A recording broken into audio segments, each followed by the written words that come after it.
Hello friends, Frank here. Today let's talk about something that everyone goes through but no one talks about. If you are over the age of 60, you have probably spent your life working hard, raising a family, taking care of others, and doing what needed to be done. And now, as you step into this next chapter, whether you call it retirement, reinvention, or simply your time, something powerful starts to happen.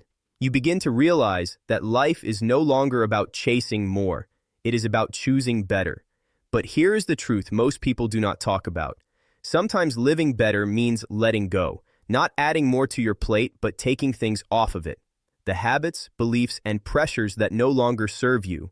In this video, we are going to explore 9 things you should consider letting go of after the age of 60. Not because you have done something wrong, but because you deserve to experience more joy, more peace, and more freedom. These are the lessons I have learned after over 10 years of sitting with people just like you, people in their 60s, 70s, 80s, and beyond, who have shown me what it really means to live well. Stick with me until the end, because the last one might just shift how you wake up tomorrow morning.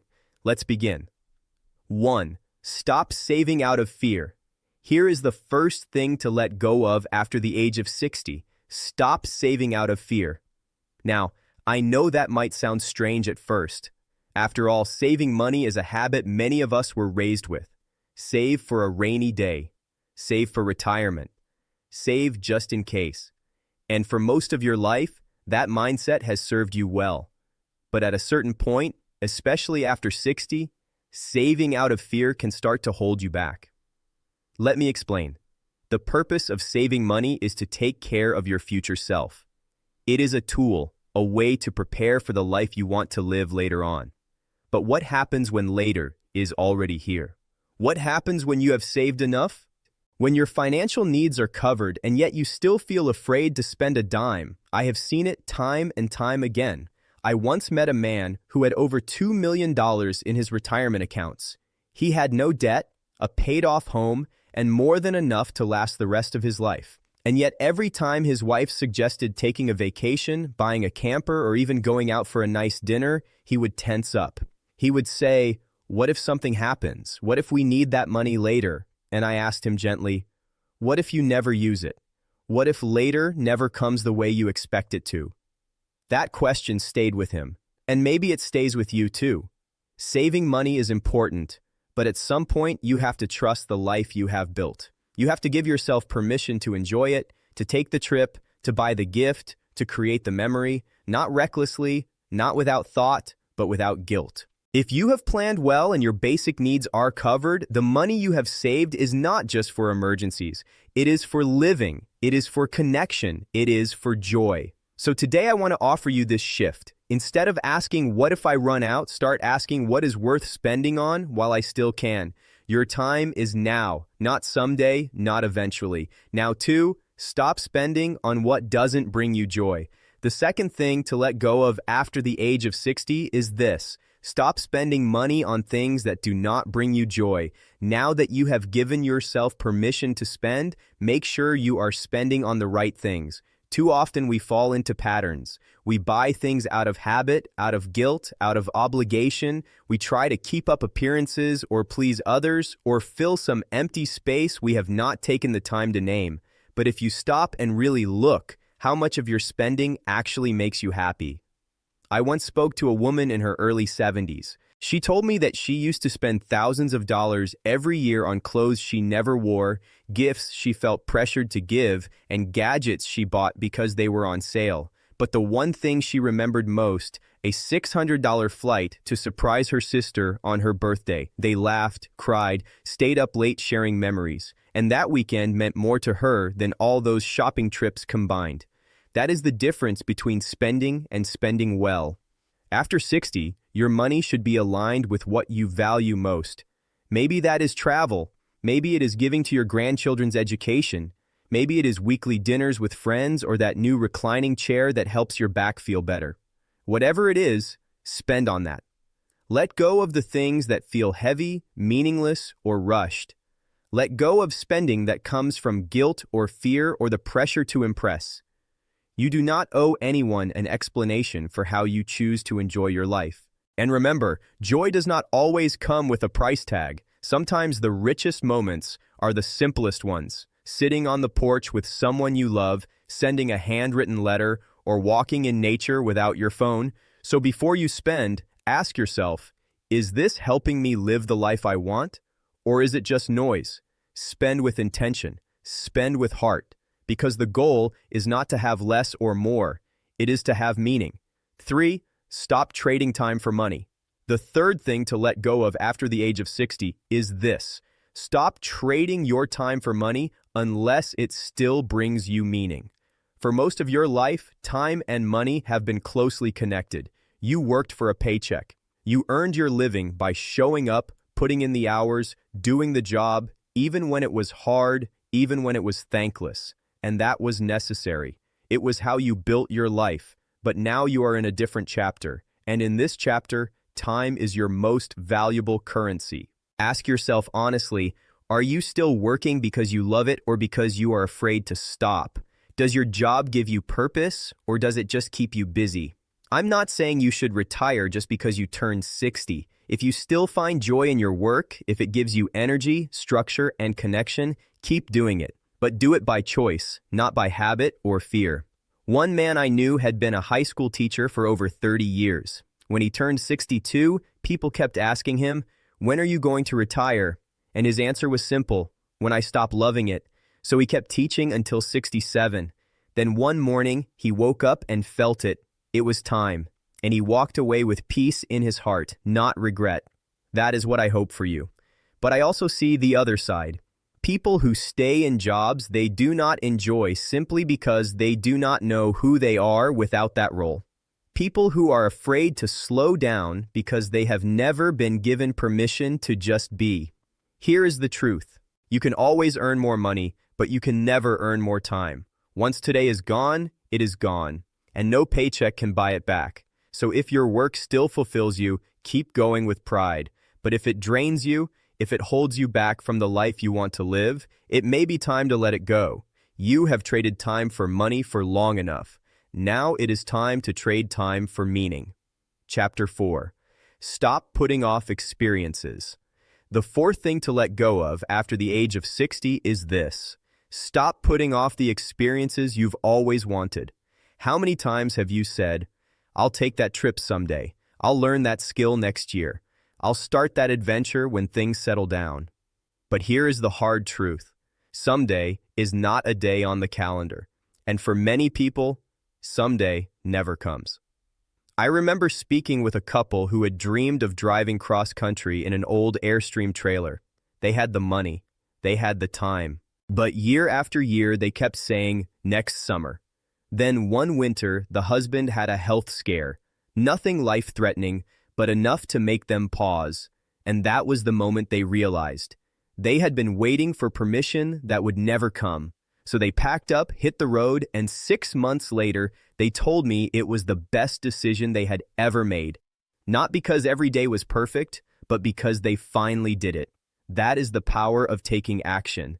Now, so I want to ask you, what is something you have been putting off? A trip, a hobby, a visit with an old friend, a letter you keep meaning to write. Why not now? You do not need to wait for retirement to start living. You do not need everything to be perfect. And you do not need anyone else to say it is okay. Because here is something most people do not realize until it is too late. Work can be an excuse. Routine can be an excuse. Even planning can be an excuse. Behind the waiting, there is often fear. Fear of change. Fear of doing something new. Fear of finally prioritizing yourself. But what if this year you let go of waiting? What if you gave yourself permission to start living now? Not in 5 years, not when the timing is right, but now. You're not too old. It is not too late. And you are allowed to make memories that feel like magic. No matter your age, the world is still full of wonder. You just have to say yes. 5. Stop neglecting your health.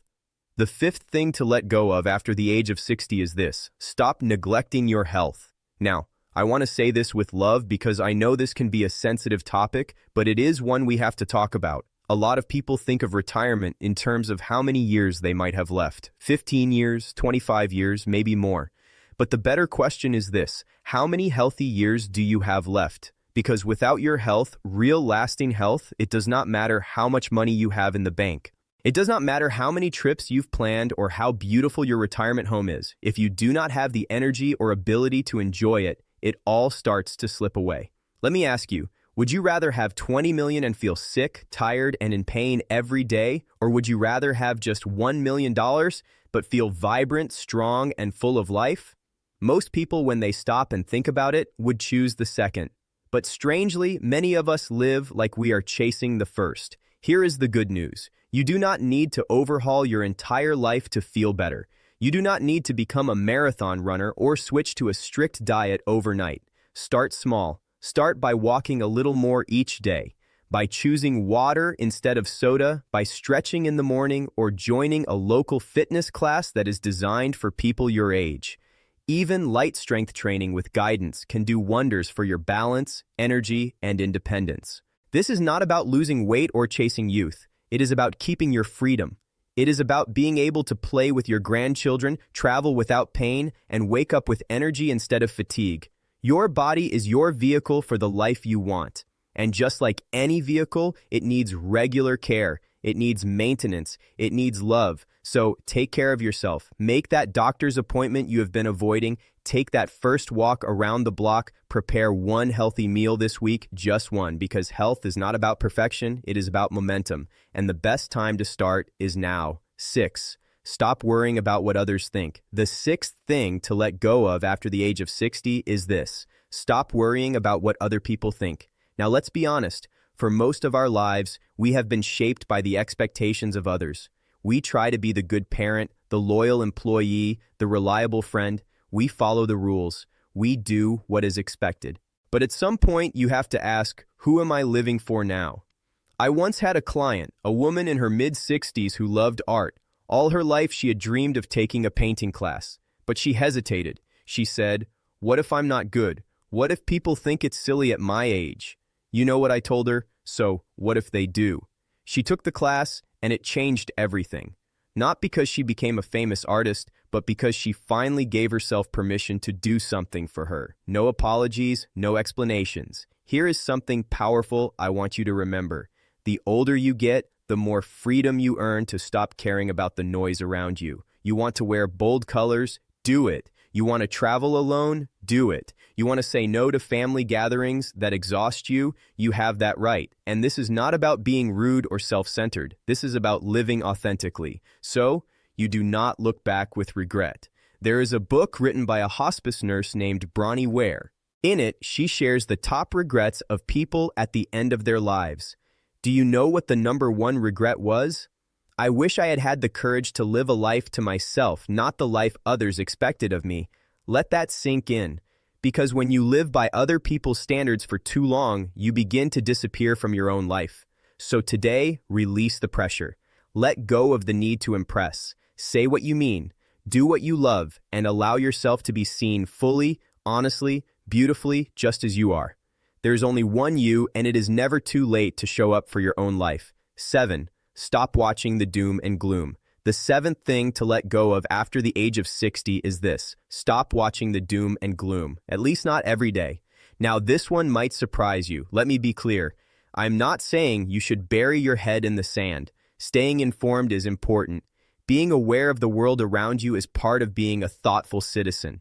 But there is a difference between staying informed and being emotionally consumed.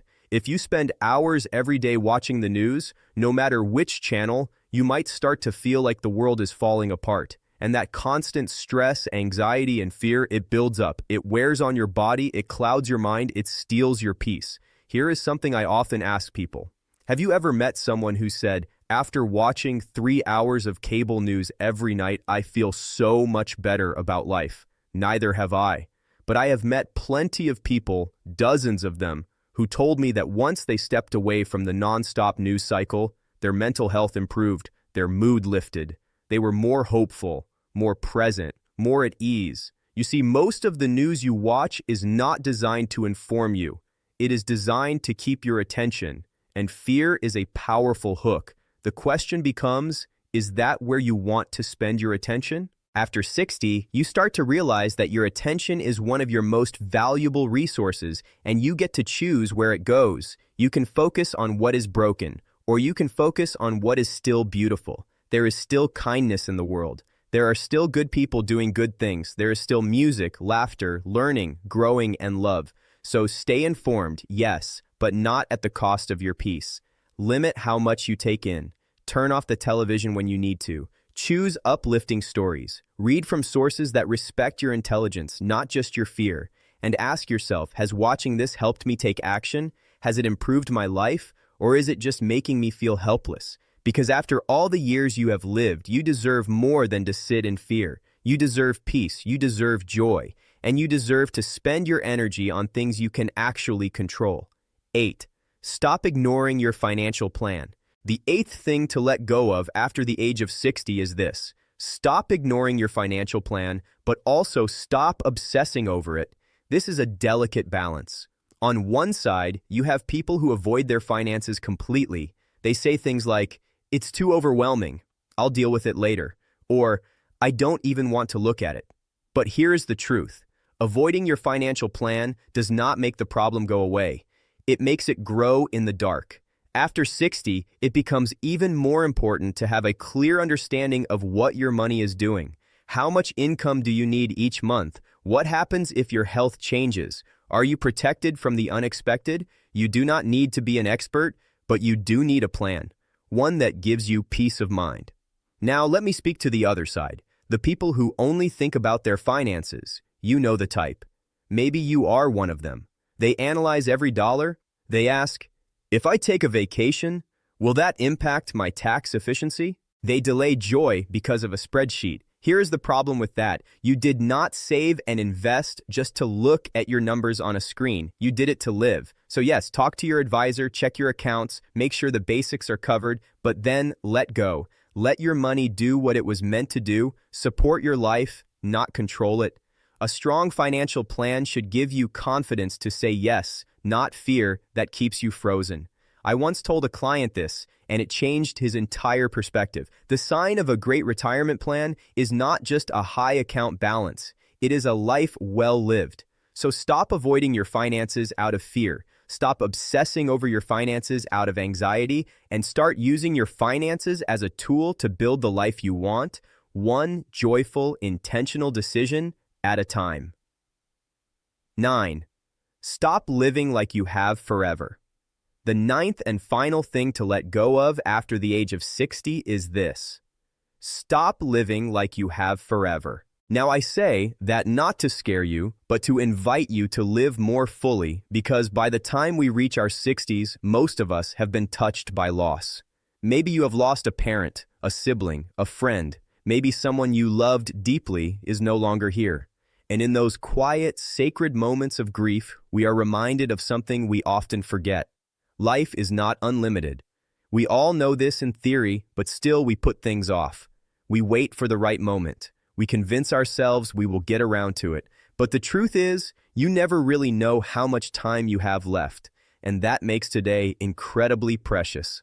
I sometimes ask my clients a simple but powerful question. If you knew with absolute certainty that this was your last year, what would you do differently? Who would you call? What would you say? What would you stop tolerating? And what would you finally start doing? Most people can answer that question very quickly, but then they go back to living the same way they always have. So let me ask you, what is stopping you from doing some of that? Now, you do not need to wait for a diagnosis or a crisis to wake up. You can wake up today with full awareness of just how fleeting and beautiful life really is. You can forgive someone. You can start that journal. You can book the trip, take the class, plant the garden, or say, "I love you," before the moment slips away. And no, you cannot do everything in one day, but you can begin, because the point is not to live in fear of death. The point is to live in respect for life, to honor this one wild, irreplaceable life that you still have. You are here. You are breathing. You have today. And that is enough reason to stop waiting and start truly living. So there you have it. 9 things to let go of after the age of 60. not because you have done anything wrong, but because you have earned the right to live more lightly, more freely, more intentionally. Letting go is not about giving up, it is about making space. Space for peace, for joy, for presence. Space for what really matters. Now let's take a moment to remember what we have covered today. Let go of saving out of fear. Let go of spending without joy. Let go of trading your time for money when your time is worth more. Let go of putting off the experiences that make you feel alive. Let go of neglecting your health, your greatest asset. Let go of worrying about what other people think. Let go of the constant noise of negativity. Let go of financial fear, but do not ignore your plan. And most of all, let go of the illusion that you have forever. Because the truth is, you have right now, and that is enough to begin. Before we close, I want to ask you something personal. What are you ready to let go of starting today? Think about it. And if you feel comfortable, share your answer in the comments. You never know who else you might inspire just by speaking from the heart. And if this message spoke to you, if it reminded you of your worth, your wisdom, or your possibilities, please share it with someone you care about, a friend, a sibling, a spouse, someone who may need this reminder too. At Elders Insight, we believe aging is not about slowing down. It is about showing up more fully than ever before. So thank you for being here. Thank you for your time, your heart, your trust, and above all, thank you for reminding the world that it is never too late to live a life filled with purpose, connection, and joy. We will see you in the next one.